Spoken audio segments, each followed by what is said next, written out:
السلام علیکم ورحمۃ اللہ. محمد نوید اتاری, ڈنگا شہر, تحصیل خانہ, ضلع گجرات ہے.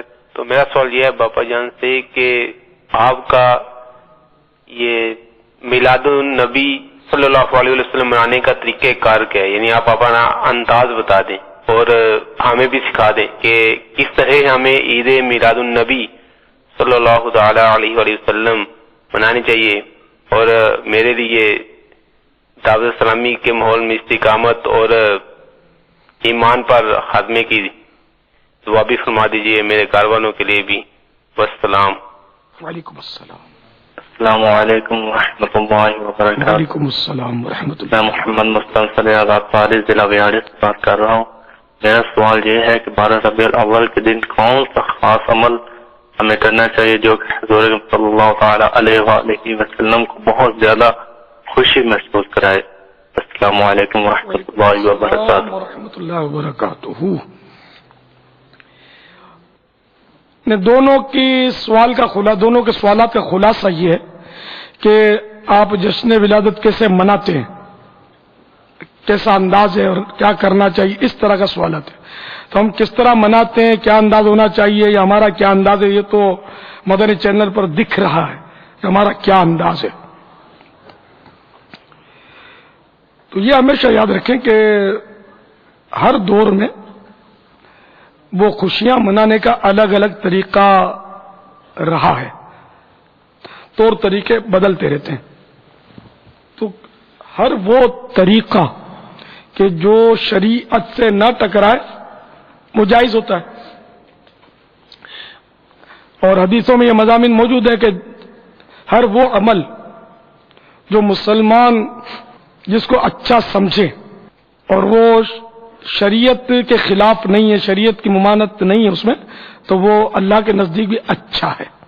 تو اب پہلے جشن ولادت منانے کا طریقہ یہ نہیں تھا, وہ جھنڈے اور یہ مطلب چراغاں جس طرح ہم نے کیا ہے, واقعی یہ انداز نہیں تھا.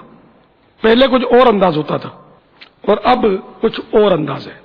تو جو بھی جائز طریقہ, جیسے قرآن پاک میں آیت ہے وَتُعَزِّرُوهُ وَتُوَقِّرُوهُ,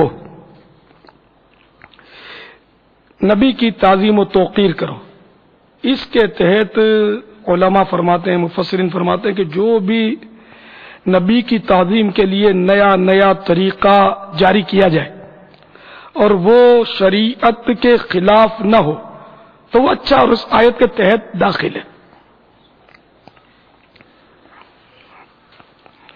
اب جیسے ہمارے ہاں یہ تعظیم کے علماء کی تعظیم کے بھی طریقے ہیں, الگ الگ طریقے ہوتے ہیں. تو اسی طرح مطلب مشائخ کی تعظیم کے بھی الگ الگ طریقے. پہلے یہ ہر طریقہ نہیں ہوتا تھا, مختلف طریقے مختلف دور میں وہ رائج ہوتے رہے. تو اب یہ طریقہ ہے, شریعت سے نہیں ٹکرا تھا. تو اس لیے یہ طریقہ اگر اچھی نیت سے کوئی اپنائے گا تو ثواب پائے گا. تو ہم لوگ کیا کرتے ہیں کہ 12 دن تک جھنڈے اپنے گھروں پہ 30 دن تک لہرانے کی ترغیب ہوتی ہے ہماری, اور 12 دن تک راتوں کو چراغاں اپنے گھروں پہ, گلیوں میں, محلوں میں, مسجدوں میں. اور کافی اسلامی بھائی, کافی عاشقان رسول یہ کرتے بھی ہیں. تو یہ خوشی کی علامت ہے چراغاں کرنا, کہ ہم اللہ کی رضا کے لیے ایسا کرتے ہیں تو یہ ثواب ملے گا. اسی طرح اجتماع ذکر و نعت کرتے ہیں. 12 دن تک ہمارے مبلغین گھر گھر جا کر موقع کی مناسبت سے شخصیات کے یہاں بھی جاتے ہیں. شخصیات کے یہاں جانے میں یہ فائدہ ہوتا ہے کہ وہ دیگر شخصیات کو بلا لیتے ہیں. تو اس طرح جو اوپر کا طبقہ ہے جو ہمارے اجتماعات میں عام طور پر نہیں آتا, ان تک ہم نیکی کی دعوت پہنچا دیتے ہیں, دعوت اسلامی کا پیغام پہنچا دیتے ہیں. تو یوں اسلامی بھائی کرتے ہیں. اسی طرح اسلامی بہنوں میں بھی پردے کی رعایت کے ساتھ شریعت کے دائرے میں رہ کر ان کو بھی بتا دیا جاتا ہے کہ وہ بھی اس طرح 12 دن تک یا پورا مہینہ ہی یہ تو چلتا رہتا ہے اپنا سلسلہ. 11ویں شریف میں بھی غوث پاک کے سلسلے میں 11ویں, 12ویں شریف میں 12ویں لوگ کرتے ہیں. تو ان کے گھروں پہ جا کر کہ اس معنی ان کے مہمانوں کو یہ اکٹھا کریں گے اور آپ لوگ جا کر ان پر کچھ بیان بھی کرو, انفرادی کوششیں بھی کرو, تحائف بھی ان کو پہنچا دو, لنگر رسائل, لنگر VCD وغیرہ سے ان کو فیضیاب کرو. تو اس طرح ماشاءاللہ اوپر تک دعوت اسلامی کا پیغام پہنچ رہا ہے. اللہ کی رحمت سے، اللہ کے فضل و کرم سے مدنی چینل ہے، یہ گھر گھر میں جا کر جشن ولادت کی دھومیں مچا رہا ہے۔ ہم نے بے شمار قافلوں کی ترکیبیں بنائی، بے شمار باب المدینہ سے 1200 قافلوں کا ہدف تھا۔ وہ اس کے علاوہ اور بھی شہروں سے کافی قافلے اور ملکوں سے قافلے، اور ہم نے یہ ذہن دیا ان کو کہ بھئی اپنے شہر میں تو ماشاءاللہ جشن ولادت کی دھوم ہے، ان دیہاتوں میں اطراف گاؤں میں جائیں آپ کہ جہاں اتنا جشن ولادت کا نہیں ہے مطلب ذہن، وہاں جا کر جشن ولادت کی دھومیں مچائیں تو الحمدللہ قافلے وہاں بھی دھومیں مچا رہے ہوں گے، پہنچ گئے ہوں گے۔ اور ہم نے نعت خوانوں کو بھی یہی ذہن دیا کہ آپ بھی قافلے میں، ہم آنے ہی اسی نعت خوان کو دیں گے اپنے یہاں بڑی رات کو کہ جو قافلے میں ہوگا، تو یہ ان کی ترکیب بنائی، اب یہ قافلے میں، اب وہ یہاں سے فارغ ہوگا پھر اپنے قافلے میں شریک ہو جائیں گے یہ انشاءاللہ عز و جل۔ تو اس طرح مطلب یہ کہ ہم اس طرح مناتے ہیں۔ پھر عید کا دن آتا ہے 12 ربیع النور کا، ہاں صبح بہارا کا وقت کہ میرے آقا صلی اللہ تعالی علیہ وآلہ وسلم جب تشریف لائے نا تو رات جا رہی تھی اور دن آ رہا تھا، دونوں کو فیض ملا ہے۔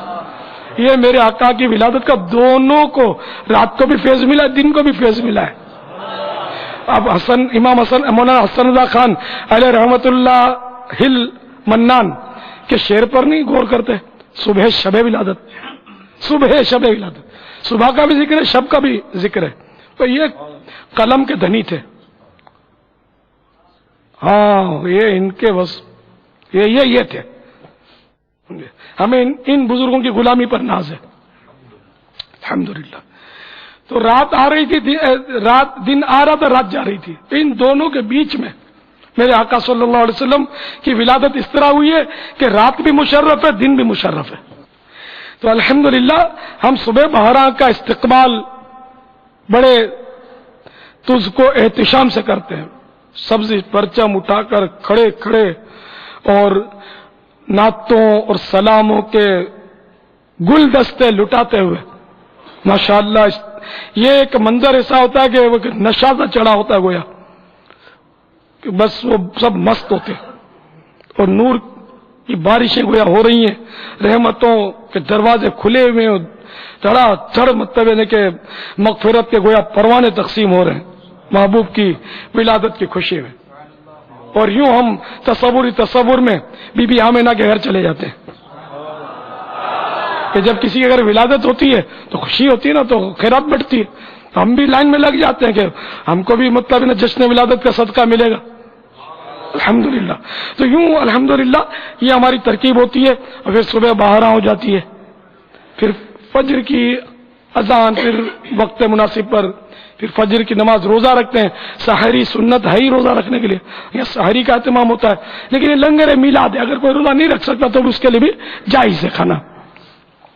تو اب وہ ہم دن کو روزہ رکھتے ہیں اور الحمدللہ تقریباً علاقوں سے وہ پھر دوپہر کے وقت جلوس میلاد مرحبا کی دھومیں مچاتے ہوئے نکل پڑتے ہیں۔ ہر طرف ماشاءاللہ عاشقان رسول کا ٹھاٹھے مارتا ہو سمندر، خصوصاً یہ ایم جینا روڈ پر، او ہو وہ سرا آتا ہی نہیں نظر۔ ایک سرا اگر اس کا یوں سمجھ لو کہ نشتر پارک پر ہوتا ہوگا نا، تو ایک سرا اس کا یہاں میری ویدر ٹاور پہ ہوتا ہوگا، میرا گمان ہے، کیونکہ وہ عشاء کے بعد بھی جلوس ختم نہیں ہو رہا ہوتا، میں دیکھتا ہوں چل نہیں رہا ہوتا ہے، میں دیکھے نا اس لیے بولتا ہوں کہ مطلب ہم تو اگر وہ جلدی ختم کر دیتے اپنا سلسلہ، وہ عصر کی نماز پڑھی، مغرب کی نماز پڑھی، تاکید ہوتی ہے کہ نمازیں آپ کو وقت کے اندر، مسجد آ گئی، جلوس اپنی جگہ پر، یہ ٹھیک ہے ایک اچھا کام ہے، مستحب کام ہے، لیکن جماعت واجب ہے۔ اگر کوئی اور مجبوری نہیں ہے تو مسجد میں جا کر باجماعت پہلی جماعت سے نماز پڑھ لو، پھر جلوس کو آگے بڑھو، ہماری تاکید یہ ہے۔ اب جو عمل نہیں کرتا وہ ظاہر ہے کہ اس میں میرا کیا قصور۔ اب وہی لوگ مطلب جلوس میں چل رہے ہوتے، نمازوں کے وقت جلوس چل رہے ہوتے، یہ بھائی بے نمازی لوگ ہوتے ہوں گے جو ویسے ہی نماز نہیں پڑھتے ہوں گے، تو آج بھی کیا پڑھنی ہے انہوں نے؟ تو کم از کم یہ کہ جشن ولادت میں میرا مان رکھو یار، اور اس سے پہلے آج سے نمازی بن جاؤ، کہ عید کے جلوس کا تقدس بھی پامال نہ ہو اور سب نمازوں میں لگ جائیں، اور یہ نہیں کہ پھر عید کے بعد مت پڑھنا تو میں گناہ گار ہو جاؤں گا، یہ بولوں گا تو بس آج سے شروع کر دو تو شروع کر دو بس. اور اب یہ کہ آخری سانس تک نمازیں جاری ہوں، پچھلی نمازوں کا حساب لگ جائے جو قضا ہوئی ہو وہ قضا عمری ادا ہو جائے. یہ کسی کو مت بولنا کہ آج کا دن تو پڑھ لو پھر بھلے نہیں پڑھنا، پھر تو اس کا مطلب نہیں پڑھنے کی آپ نے اجازت دے دی نا اس کو، بھلے نہیں پڑھنا، نہیں پھر بھی پڑھنا، ہمیشہ پڑھنا، اس کی برکت سے بس شروع کر دو تو یہ کہنے میں حرج نہیں ہے. تو اس طرح الحمدللہ وہ جشن ولادت کا ہمارے جلوسوں کا اور سلسلہ ہوتا ہے. ہر طرف مطلب مرحبا کی صدائیں سنی جاتی ہیں، ہر طرف رحمتوں کی فوار برس رہی ہوتی ہے. اللہ میرے اس جشن ولادت کے ٹھاٹھے مرتے سمندر کو طغیانی اور طوفان سے بچائے، امن و آشتی کے ساتھ یہ بس دریا بہتا رہے ہمارا. اس میں جو خرابیاں ہیں، بعض خرابیاں ہیں، بعض لوگ سنا بینڈ باجے لے کر گھس جاتے ہیں، ان کو عرض ہے کہ یار ایسا نہیں کرو، ہمارے جلوس کے تقدس کو تم پامال کرتے ہو، تم عاشقان رسول کیسے ہو، تو یہ تو حرام ہے بینڈ باجے بجانا. تو اس لیے بینڈ باجے والے مہربانی کر کے بینڈ باجے نہ بجائیں، آقا کی نعت میں گنگنائیں، نعتیں پڑھیں، ٹھیک ہے نا، نہ ڈھول بجائیں، نعتیں پڑھیں.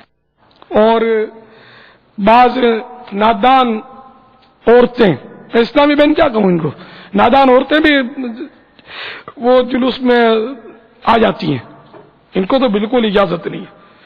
یہ ہرگز اپنے گھر سے باہر نہ نکلے، وہ بس اپنے گھر میں جشن ولادت منائیں، باہر نہیں. جلوس میں ان کو آنے کی اجازت نہیں ہے. اس طرح چراغاں دیکھنے کی اجازت بھی ان کو میں نے نہیں دی، میں نے منع کیا ہوا ہے. تو دعوت اسلامی والیوں کی تو ہم کو تعداد بھی ملی تھی 30,000، تو وہ ہاتھوں ہاتھ کو 1-2 دن میں مل گئی تھی تعداد کہ اتنی ساری بہنوں نے نیت کی کہ وہ چراغاں دیکھنے نہیں جائیں گی. مردوں میں عورتوں کا گھسنا جو ہے نا، سب سمجھ سکتے ہیں کہ کوئی یہ نیکی کا کام نہیں ہے. تو اب یہ کہ آپ مدنی چینل سے کٹنا نہیں، اس سے مربوط رہنا. جشن ولادت گھر میں بیٹھے آپ کو منانے کا لطف آتا رہے گا.